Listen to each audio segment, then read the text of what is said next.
Bharatvarsh G20 का अध्यक्षता कर रहा है। नरेंद्र मोदी जी के नेतृत्व को पूरा विश्व उनके नेतृत्व का लोहा मान रहा है और हम धन्यवाद भी करेंगे और उचित भी है। न केवल ये 20 देश अपितु समग्र विश्व के तमाम देश आज हिंदुस्तान को एक ब्राइट स्पॉट के रूप में देख रहे हैं और मुक्त कंठ से भारत की भूरी भूरी प्रशंसा कर रहे हैं। इटली की प्रधानमंत्री ने तो कहा कि Narendra Modi ji is one of the most lovable personalities in the whole world. कोई ऐसा देश नहीं बचा है जो ये नहीं कह रहा है कि हिंदुस्तान ब्राइट स्पॉट नहीं है। सारे देश के राष्ट्राध्यक्ष हिंदुस्तान के वर्तमान और हिंदुस्तान भविष्य में किस प्रकार का किरदार रहेगा, इस विषय को लेकर बड़े स्पष्ट रूप से अपने विषय को रख रहे हैं। यहां तक बातें की जा रही है कि रूस और यूक्रेन के बीच में जो युद्ध चल रहा है, यदि उसमें भी हस्तक्षेप करना है, उसे भी रोकने की क्षमता किसी में है, तो तमाम देश हिंदुस्तान की तरफ देख रहे हैं और नरेंद्र मोदी जी से इस विषय में बातचीत कर रहे हैं।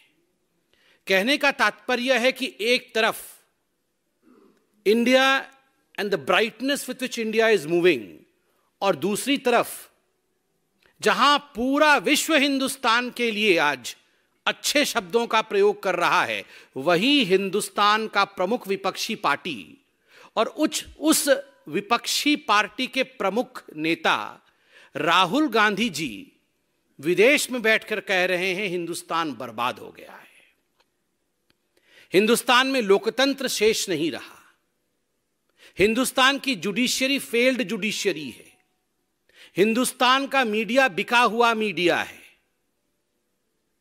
हिंदुस्तान आज एक ऐसा देश नहीं है जहां आप जाके इन्वेस्ट कर सके। बंधुगण, सोचिए, आज तमाम कंपनियां पूरे विश्व से वो हिंदुस्तान में आकर निवेश करना चाहते हैं, हिंदुस्तान में इन्वेस्ट करना चाहते हैं। यहां तक कि चीन से कंपनियां छोड़ करके भारतवर्ष में निवेश करने के लिए, इन्वेस्ट करने के लिए आ रही है। यह पहली बार 70 वर्षों में हुआ है। और वहीं पैरेलली राहुल गांधी ब्रिटेन के एक बड़े यूनिवर्सिटी में जाके लोगों के बीच में कहते हैं कि हिंदुस्तान कतई मत चले जाना, अगर आप हिंदुस्तान में इन्वेस्ट करने के लिए सोच रहे हैं तो हिंदुस्तान से खतरनाक स्थान और कोई नहीं है। यदि किसी प्रकार की परेशानी हो जाएगी तो जुडिशियरी आपकी सुनेगी नहीं, क्योंकि जुडिशियरी कॉन्स्ट्रेंट में है, कॉम्प्रोमाइज्ड हो चुकी है। मीडिया वहां सच नहीं दिखाता है, जो परिस्थिति मीडिया हिंदुस्तान की दिखा रही है वो हकीकत नहीं है।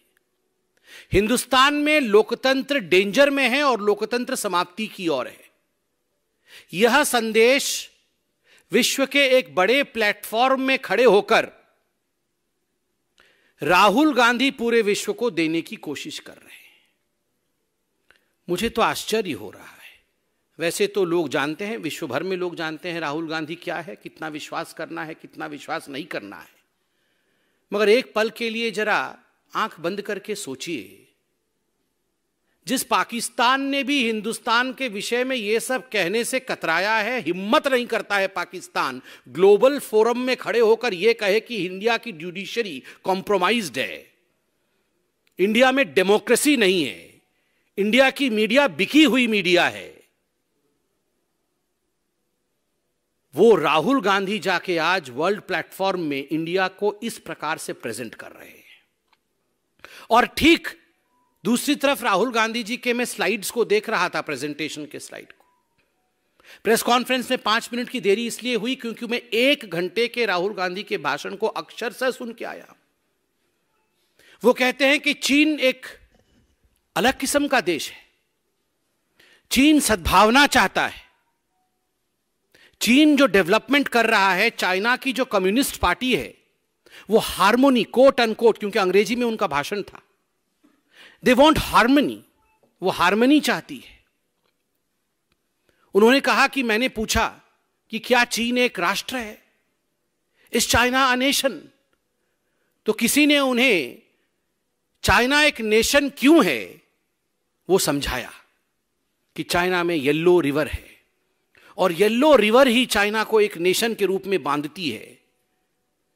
जब चाइना येलो रिवर के उफान को कंट्रोल कर लेती है तो चाइना महान बन जाती है और चाइना एक राष्ट्र बन जाता है। राहुल गांधी ने येलो रिवर देखा, ठीक बात है, मगर राहुल गांधी जी को इतने बड़े यात्रा करने के बाद गंगा नहीं दिखी। राहुल गांधी जी गंगा नहीं देख पाए और हिंदुस्तान एक राष्ट्र है ये वो मानते नहीं है। वो वहां भी जाके कह रहे थे कि एक एग्रीमेंट है, एक समझौता है। India is an agreement. China harmony चाहती है, वहां नेशनलिज्म है क्योंकि वहां येलो रिवर है। गंगा उन्हें दिखा नहीं क्योंकि देखने की कोशिश नहीं की। मुझे आश्चर्य है, राहुल गांधी विदेश की भूमि में जाकर कहते हैं कि हम ऑपोजिशन के लीडर हैं, हमें बोलने नहीं दिया जाता है। वो वहां कहते हैं कि हमारे टेलीफोन के अंदर पेगासस छोड़ दिया गया है और केवल मेरे ही नहीं, विपक्ष के तमाम जो लीडरान हैं उन सब के मोबाइल फोन के अंदर पेगासस था और उन्हें इंटेलिजेंस ऑफिसर, जो इंटेलिजेंस ऑफिसर राहुल गांधी जी के मोबाइल में पेगासस छोड़कर उनकी बातों को सुन रहे थे, उन्हीं इंटेलिजेंस ऑफिसर्स ने राहुल गांधी को फोन करके कहा, अरे यहां वहां की बात मत करना, ये जो आप लेन देन की बातें करते हो ना वो सब रिकॉर्डिंग हो रही है क्योंकि हमने तुम्हारे में पेगासस लगा दिया है। राहुल जी, ये पेगासस लगा दिया था। सुप्रीम कोर्ट ने जांच कमेटी बैठाई। जांच कमेटी ने कहा आप अपने अपने मोबाइल दीजिए, हम जांच करके देखते हैं उसमें पेगासस है कि क्या है। क्यों नहीं दिया? क्यों नहीं दिया अपना मोबाइल? आपने ना आपने अपना मोबाइल जांच करने के लिए दिया, ना किसी ने आपके पार्टी में से अपने मोबाइल को जांच करने के लिए दिया, और जाके कैम्ब्रिज में कह रहे हैं कि हमारे मोबाइल के अंदर पेगासस है, हमारे मोबाइल में जासूसी हो रही है। राहुल जी, जासूसी कैसे होती थी और सरकारें जासूसी कैसे कराती थी, मैं उसका उदाहरण देता हूं। यूपीए 2 के अंदर याद करिए, वित्त मंत्री प्रणब मुखर्जी, बाद में जो महामहिम राष्ट्रपति बने, आदरणीय प्रणब मुखर्जी जी कह रहे थे मेरे कमरे को बग कराया है कांग्रेस पार्टी के एक बड़े मंत्री ने, चिदम्बरम साहब ने। सोनिया गांधी जी के कहने पर मेरे कमरे को बग कराया गया है और मैं जो बातें करता हूं वो सारी बातें सोनिया जी सुन लेती। ये तो आप अपने घर के अंदर कर रहे थे। 9000 फोन टैप होता था, यह तो आपने आरटीआई में रिप्लाई दिया है कि यूपीए 2 के कार्यकाल में 9000 फोन टैप होते थे और बाद में यह संख्या बढ़ के 1 लाख फोन और रोज 500 ईमेल पढ़े जाते थे जासूसी करके। ये तो आपने आरटीआई के माध्यम से और पब्लिक फोरम में मौजूद है।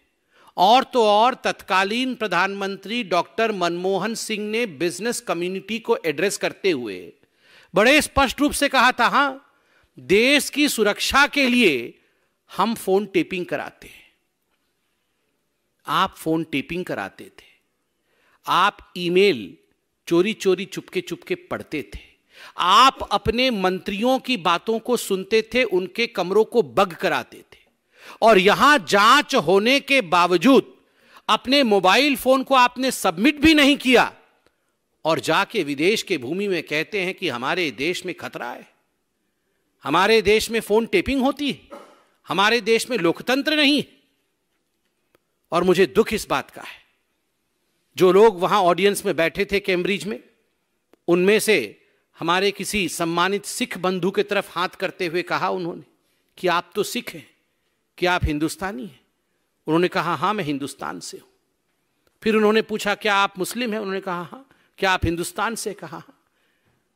फिर कहते हैं कि हिंदुस्तान में सिख, ईसाई और मुसलमान जो हैं वो तो सेकेंड क्लास सिटीजन है, वो तो द्वितीय दर्जे के नागरिक हैं। आप सोच के देखिए, हिंदुस्तान को डैमेज करने के लिए, to destroy the fabric of India, Rahul Gandhi और गांधी परिवार किस कद तक नीचे गिर सकता है।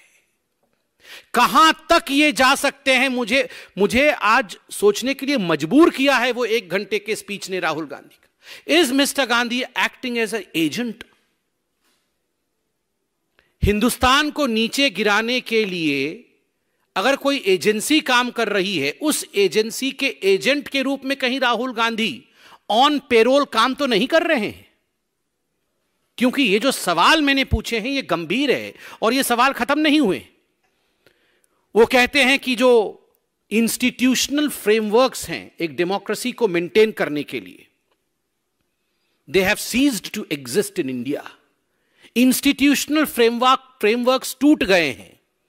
और कौन से वो इंस्टीट्यूशनल फ्रेमवर्क्स है which have ceased to exist in India? Parliament. उन्होंने कहा है, अंग्रेजी में कहा है, parliament is not functioning. Independent media has ceased to exist. आप लोग बैठे हैं, मेरे सामने बैठे हुए हैं। डू यू एग्जिस्ट और don't you exist? Please ask yourself. आप अपने आप से पूछिए कि ये जो मीडिया मेरे सामने बैठी हुई है ये एग्जिस्ट करती है या ये बिकी हुई है? आप अपने आप से पूछिए कि independent media has ceased to exist और judiciary has ceased to exist.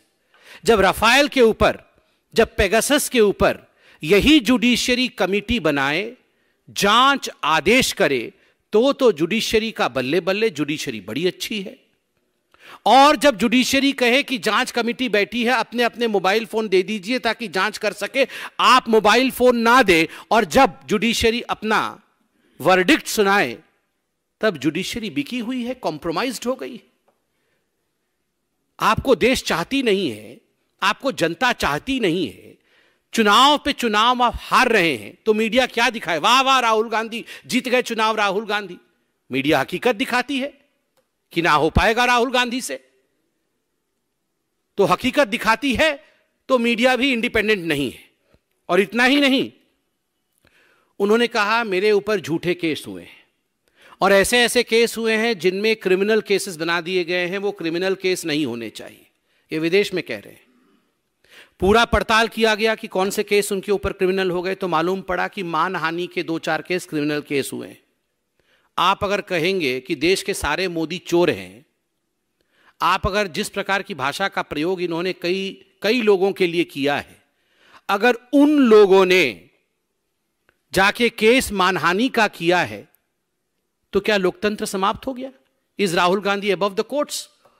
Is Rahul Gandhi above the law? वो किसी के लिए भी कुछ भी कह दे और कोई भी केस ना करे।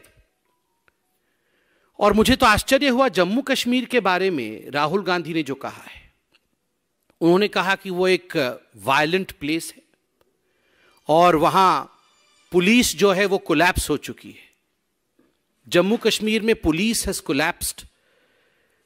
There is a security collapse in Jammu Kashmir and there is panic in security forces. मतलब हमारे जो सिक्योरिटी फोर्सेस हैं उनमें पैनिक है और पुलिस कोलैप्स हो चुकी है। वहां सिक्योरिटी फोर्सेस कोलैप्स हो चुके हैं और तुरंत बताते हैं कि मैं वहां आतंकवादी भी मुझे दिखे, वहां पे मिलिटेंट्स भी दिखे, क्योंकि वो तो जिस प्रकार से बोलते हैं समझने में काफी टाइम लगता है, मगर मैंने पूरा समझा है। 2-3 बार सुन के समझा है। आप भी जरा सुन लीजिएगा 2-3 बार, तभी समझ में आएगा।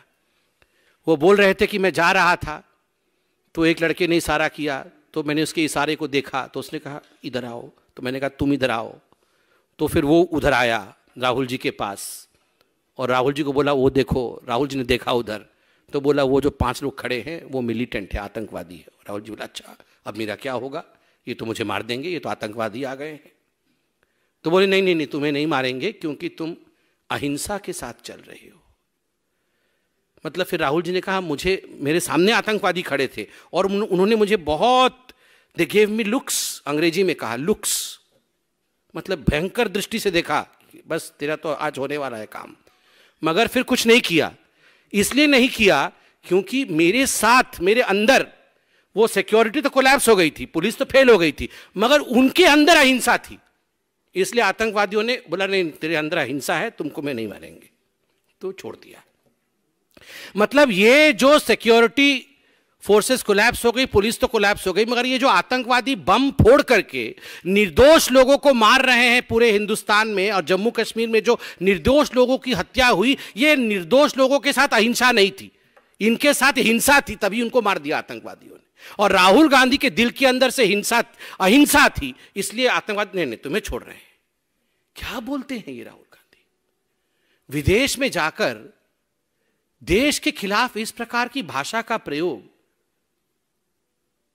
इस प्रकार से देश बर्बाद हो गया है, इसका प्रस्तुतिकरण राहुल जी, मुझे माफ करिएगा मगर आज मुझे कहना पड़ रहा है, just because you are not a bright kid, that does not mean India is not a bright spot.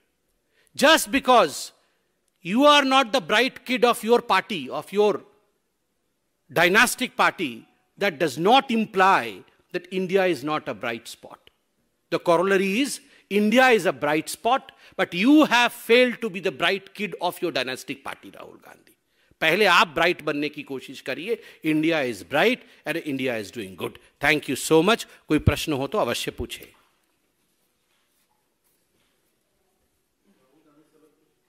पूछिए साहब।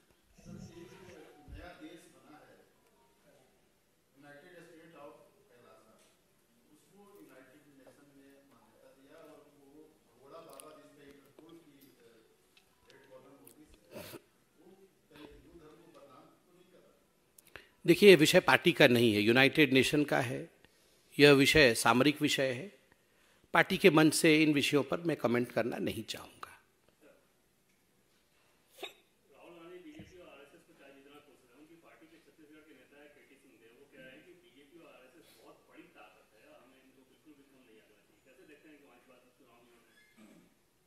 देखिए, इसमें कोई दो मत नहीं है।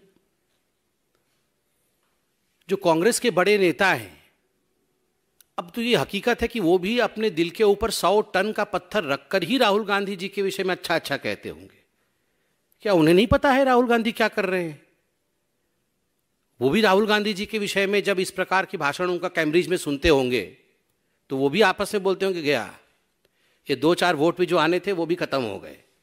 तो वो भी ऐसी बातें करते होंगे। और मैं तो दाद देता हूं साहब, ये कांग्रेस के जो बड़े बड़े नेता हैं, ये 100-100 टन के पत्थर रख के राहुल गांधी की बड़ाई करते होंगे। सर, मल्लिकार्जुन खड़गे कांग्रेस के प्रेसिडेंट है, उनका कहना है कि राहुल गांधी ने जो कहा है पेगासस वाले का वो सही है, और जो इसकी बात की जांच क्यों नहीं कराती सरकार? हमने भी इस पर आरोप लगाए थे, पार्लियामेंट में भी आरोप लगाए थे। और दूसरा उन्होंने सवाल खड़ा कि कर्नाटक में कल जो एक विधायक क्या कर सकते। देखिए, जहां तक खड़गे जी का सवाल है, स्वाभाविक रूप से गांधी परिवार ने उन्हें अध्यक्ष बनाया है, तो राहुल गांधी जी के सारे विषयों में हाँ कहना बाध्यता है। शायद आदरणीय खड़गे जी भूल गए कि पेगासस का जो विषय है वो सुप्रीम कोर्ट में गया। सुप्रीम कोर्ट ने अपना निर्देश भी सुनाया है।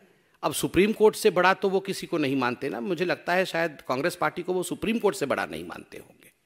धन्यवाद।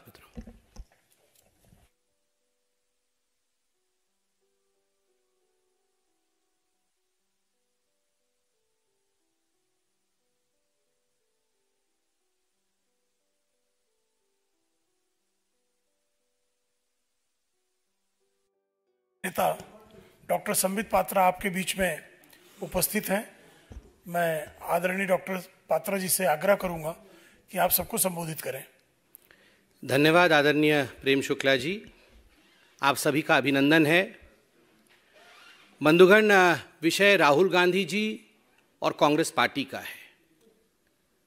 जब हिंदुस्तान में G20 की मीटिंग चल रही है, उस समय राहुल गांधी जी का जो व्यवहार ब्रिटेन के कैम्ब्रिज में रहा है वह देश से छिपा नहीं है।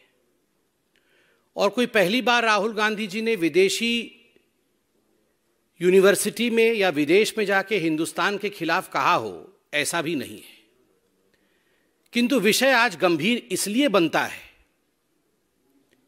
जहां विश्व के सबसे ताकतवर 20 देश हिंदुस्तान में मौजूद हैं। आज भारतवर्ष होस्ट है। भारतवर्ष G20 का अध्यक्षता कर रहा है। नरेंद्र मोदी जी के नेतृत्व को पूरा विश्व उनके नेतृत्व का लोहा मान रहा है। और हम धन्यवाद भी करेंगे और उचित भी है। न केवल ये 20 देश अपितु समग्र विश्व के तमाम देश आज हिंदुस्तान को एक ब्राइट स्पॉट के रूप में देख रहे हैं और मुक्त कंठ से भारत की भूरी भूरी प्रशंसा कर रहे हैं। इटली की प्रधानमंत्री ने तो कहा कि Narendra Modi ji is one of the most lovable personalities in the whole world. कोई ऐसा देश नहीं बचा है जो ये नहीं कह रहा है कि हिंदुस्तान ब्राइट स्पॉट नहीं है। सारे देश के राष्ट्राध्यक्ष हिंदुस्तान के वर्तमान और हिंदुस्तान भविष्य में किस प्रकार का किरदार रहेगा, इस विषय को लेकर बड़े स्पष्ट रूप से अपने विषय को रख रहे हैं।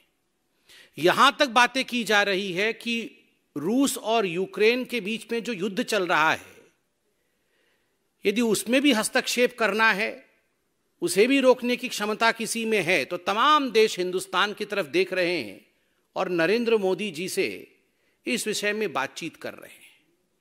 कहने का तात्पर्य है कि एक तरफ India and the brightness with which India is moving, और दूसरी तरफ जहां पूरा विश्व हिंदुस्तान के लिए आज अच्छे शब्दों का प्रयोग कर रहा है, वही हिंदुस्तान का प्रमुख विपक्षी पार्टी और उस विपक्षी पार्टी के प्रमुख नेता राहुल गांधी जी विदेश में बैठकर कह रहे हैं हिंदुस्तान बर्बाद हो गया है, हिंदुस्तान में लोकतंत्र शेष नहीं रहा, हिंदुस्तान की जुडिशियरी फेल्ड जुडिशियरी है, हिंदुस्तान का मीडिया बिका हुआ मीडिया है। हिंदुस्तान आज एक ऐसा देश नहीं है जहां आप जाके इन्वेस्ट कर सके। बंधुगण सोचिए, आज तमाम कंपनियां पूरे विश्व से वो हिंदुस्तान में आकर निवेश करना चाहते हैं, हिंदुस्तान में इन्वेस्ट करना चाहते हैं। यहां तक कि चीन से कंपनियां छोड़ करके भारतवर्ष में निवेश करने के लिए, इन्वेस्ट करने के लिए आ रही है। यह पहली बार 70 वर्षों में हुआ है। और वहीं पैरेलली राहुल गांधी ब्रिटेन के एक बड़े यूनिवर्सिटी में जाके लोगों के बीच में कहते हैं कि हिंदुस्तान कतई मत चले जाना, अगर आप हिंदुस्तान में इन्वेस्ट करने के लिए सोच रहे हैं तो हिंदुस्तान से खतरनाक स्थान और कोई नहीं है। यदि किसी प्रकार की परेशानी हो जाएगी तो जुडिशियरी आपकी सुनेगी नहीं, क्योंकि जुडिशियरी कॉन्स्ट्रेंट में है, कॉम्प्रोमाइज्ड हो चुकी है। मीडिया वहां सच नहीं दिखाता है, जो परिस्थिति मीडिया हिंदुस्तान की दिखा रही है वो हकीकत नहीं है। हिंदुस्तान में लोकतंत्र डेंजर में है और लोकतंत्र समाप्ति की ओर है। यह संदेश विश्व के एक बड़े प्लेटफॉर्म में खड़े होकर राहुल गांधी पूरे विश्व को देने की कोशिश कर रहे हैं। मुझे तो आश्चर्य हो रहा है। वैसे तो लोग जानते हैं, विश्व भर में लोग जानते हैं राहुल गांधी क्या है, कितना विश्वास करना है, कितना विश्वास नहीं करना है। मगर एक पल के लिए जरा आंख बंद करके सोचिए, जिस पाकिस्तान ने भी हिंदुस्तान के विषय में यह सब कहने से कतराया है, हिम्मत नहीं करता है पाकिस्तान ग्लोबल फोरम में खड़े होकर यह कहे कि इंडिया की जुडिशरी कॉम्प्रोमाइज्ड है, इंडिया में डेमोक्रेसी नहीं है, इंडिया की मीडिया बिकी हुई मीडिया है। वो राहुल गांधी जाके आज वर्ल्ड प्लेटफॉर्म में इंडिया को इस प्रकार से प्रेजेंट कर रहे हैं। और ठीक दूसरी तरफ राहुल गांधी जी के मैं स्लाइड्स को देख रहा था, प्रेजेंटेशन के स्लाइड को। प्रेस कॉन्फ्रेंस में 5 मिनट की देरी इसलिए हुई क्योंकि मैं 1 घंटे के राहुल गांधी के भाषण को अक्षरशः सुन के आया। वो कहते हैं कि चीन एक अलग किस्म का देश है, चीन सद्भावना चाहता है, चीन जो डेवलपमेंट कर रहा है, चाइना की जो कम्युनिस्ट पार्टी है वो हार्मोनी, कोट अनकोट, क्योंकि अंग्रेजी में उनका भाषण था, दे वॉन्ट हार्मनी, वो हार्मनी चाहती है। उन्होंने कहा कि मैंने पूछा कि क्या चीन एक राष्ट्र है, इज चाइना अ नेशन? तो किसी ने उन्हें चाइना एक नेशन क्यों है वो समझाया कि चाइना में येलो रिवर है और येलो रिवर ही चाइना को एक नेशन के रूप में बांधती है। जब चाइना येलो रिवर के उफान को कंट्रोल कर लेती है तो चाइना महान बन जाती है और चाइना एक राष्ट्र बन जाता है। राहुल गांधी ने येलो रिवर देखा, ठीक बात है, मगर राहुल गांधी जी को इतने बड़े यात्रा करने के बाद गंगा नहीं दिखी। राहुल गांधी जी गंगा नहीं देख पाए और हिंदुस्तान एक राष्ट्र है ये वो मानते नहीं है। वो वहां भी जाके कह रहे थे कि एक एग्रीमेंट है, एक समझौता है। India is an agreement. China harmony चाहती है, वहां नेशनलिज्म है क्योंकि वहां येलो रिवर है। गंगा उन्हें दिखा नहीं क्योंकि देखने की कोशिश नहीं की। मुझे आश्चर्य है, राहुल गांधी विदेश की भूमि में जाकर कहते हैं कि हम ऑपोजिशन के लीडर हैं, हमें बोलने नहीं दिया जाता है।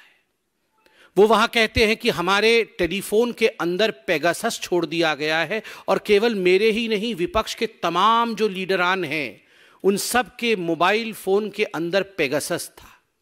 और उन्हें इंटेलिजेंस ऑफिसर, जो इंटेलिजेंस ऑफिसर राहुल गांधी जी के मोबाइल में पेगासस छोड़कर उनकी बातों को सुन रहे थे, उन्हीं इंटेलिजेंस ऑफिसर्स ने राहुल गांधी को फोन करके कहा, अरे यहां वहां की बात मत करना, ये जो आप लेन देन की बातें करते हो ना वो सब रिकॉर्डिंग हो रही है क्योंकि हमने तुम्हारे में पेगासस लगा दिया है।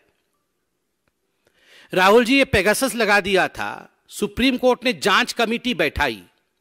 जांच कमेटी ने कहा आप अपने अपने मोबाइल दीजिए, हम जांच करके देखते हैं उसमें पेगासस है कि क्या है। क्यों नहीं दिया? क्यों नहीं दिया अपना मोबाइल? आपने ना आपने अपना मोबाइल जांच करने के लिए दिया, ना किसी ने आपके पार्टी में से अपने मोबाइल को जांच करने के लिए दिया। और जाके कैम्ब्रिज में कह रहे हैं कि हमारे मोबाइल के अंदर पेगासस है, हमारे मोबाइल में जासूसी हो रही है। राहुल जी, जासूसी कैसे होती थी और सरकारें जासूसी कैसे कराती थी, मैं उसका उदाहरण देता हूं।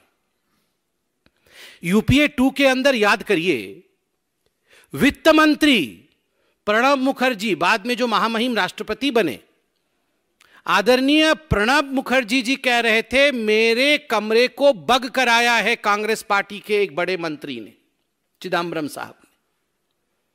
सोनिया गांधी जी के कहने पर मेरे कमरे को बग कराया गया है और मैं जो बातें करता हूं वो सारी बातें सोनिया जी सुन लेती। ये तो आप अपने घर के अंदर कर रहे थे। 9000 फोन टैप होता था, यह तो आपने आरटीआई में रिप्लाई दिया है कि यूपीए 2 के कार्यकाल में 9000 फोन टैप होते थे और बाद में यह संख्या बढ़ के 1 लाख फोन और रोज 500 ईमेल पढ़े जाते थे जासूसी करके। ये तो आपने आरटीआई के माध्यम से और पब्लिक फोरम में मौजूद है।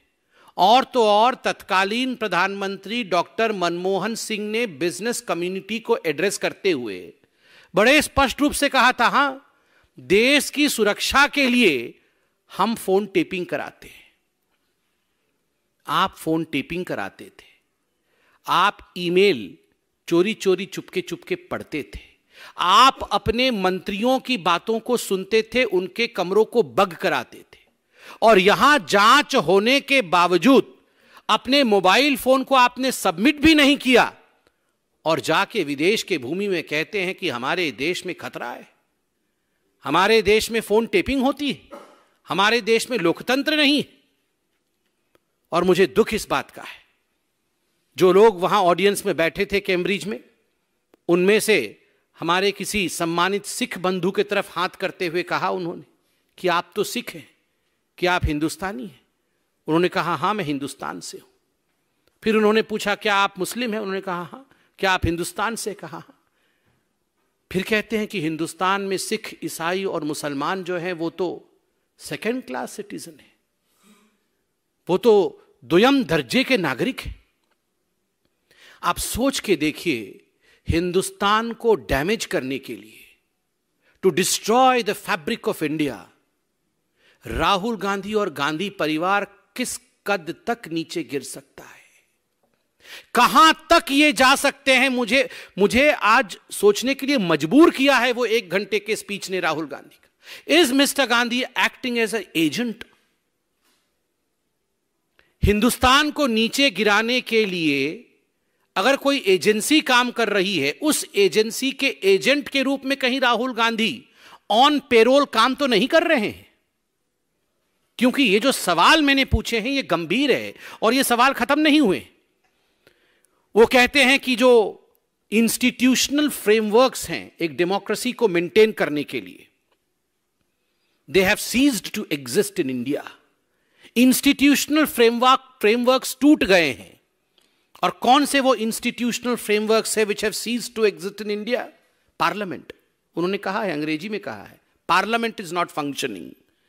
Independent media has ceased to exist. आप लोग बैठे हैं, मेरे सामने बैठे हुए हैं। डू यू एग्जिस्ट और don't you exist? Please ask yourself. आप अपने आप से पूछिए कि ये जो मीडिया मेरे सामने बैठी हुई है, ये एग्जिस्ट करती है या ये बिकी हुई है? आप अपने आप से पूछिए कि independent media has ceased to exist और judiciary has ceased to exist. जब राफेल के ऊपर, जब पेगासस के ऊपर यही जुडिशियरी कमिटी बनाए, जांच आदेश करे, तो जुडिशियरी का बल्ले बल्ले, जुडिशियरी बड़ी अच्छी है।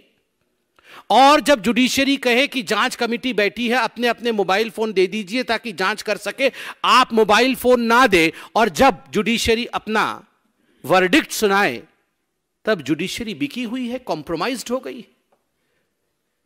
आपको देश चाहती नहीं है, आपको जनता चाहती नहीं है, चुनाव पे चुनाव आप हार रहे हैं, तो मीडिया क्या दिखाए? वाह वाह राहुल गांधी जीत गए चुनाव, राहुल गांधी। मीडिया हकीकत दिखाती है कि ना हो पाएगा राहुल गांधी से। तो हकीकत दिखाती है तो मीडिया भी इंडिपेंडेंट नहीं है। और इतना ही नहीं, उन्होंने कहा मेरे ऊपर झूठे केस हुए हैं और ऐसे ऐसे केस हुए हैं जिनमें क्रिमिनल केसेस बना दिए गए हैं, वो क्रिमिनल केस नहीं होने चाहिए। ये विदेश में कह रहे हैं। पूरा पड़ताल किया गया कि कौन से केस उनके ऊपर क्रिमिनल हो गए, तो मालूम पड़ा कि मानहानि के 2-4 केस क्रिमिनल केस हुए हैं।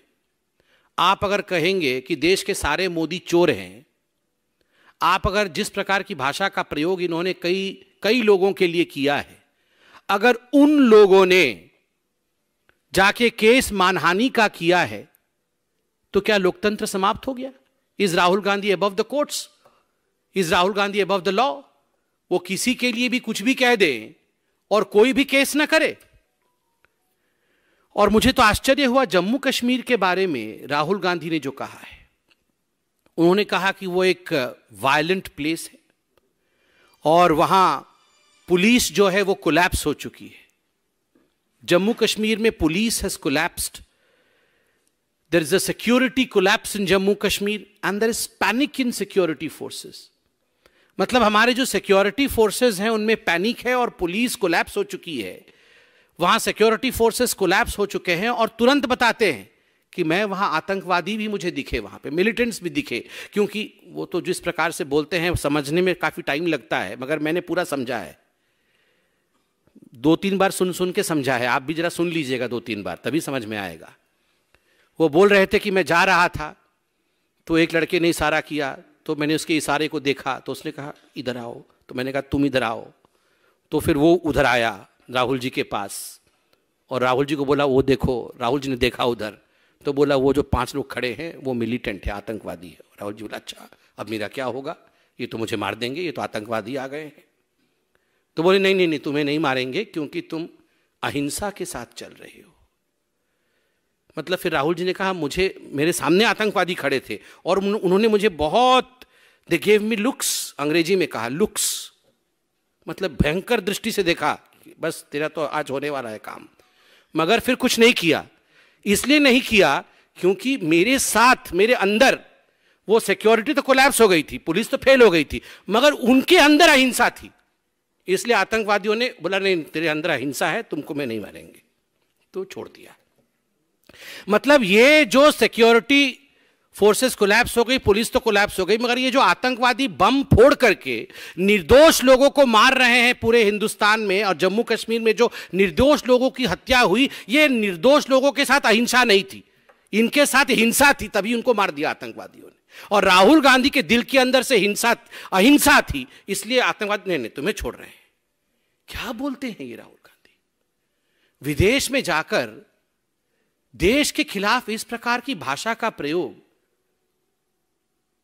इस प्रकार से देश बर्बाद हो गया है, इसका प्रस्तुतिकरण राहुल जी, मुझे माफ करिएगा मगर आज मुझे कहना पड़ रहा है, just because you are not a bright kid, that does not mean India is not a bright spot. Just because you are not the bright kid of your party, of your dynastic party, that does not imply that India is not a bright spot. The corollary is, India is a bright spot, but you have failed to be the bright kid of your dynastic party, Rahul Gandhi. पहले आप bright बनने की कोशिश करिए. India is bright and India is doing good. Thank you so much. कोई प्रश्न हो तो अवश्य पूछे.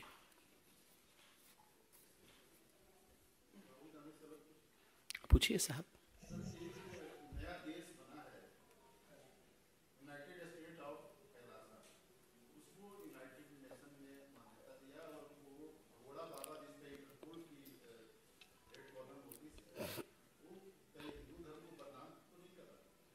देखिए, यह विषय पार्टी का नहीं है, यूनाइटेड नेशन का है. यह विषय सामरिक विषय है. पार्टी के मन से इन विषयों पर मैं कमेंट करना नहीं चाहूंगा.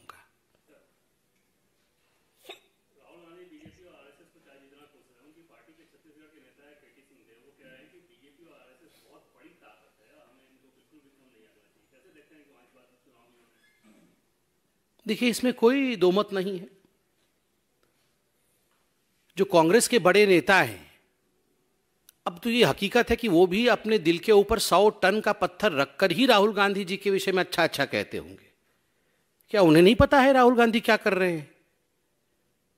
वो भी राहुल गांधी जी के विषय में जब इस प्रकार की भाषण उनका कैम्ब्रिज में सुनते होंगे तो वो भी आपस में बोलते होंगे, गया ये 2-4 वोट भी जो आने थे वो भी खत्म हो गए.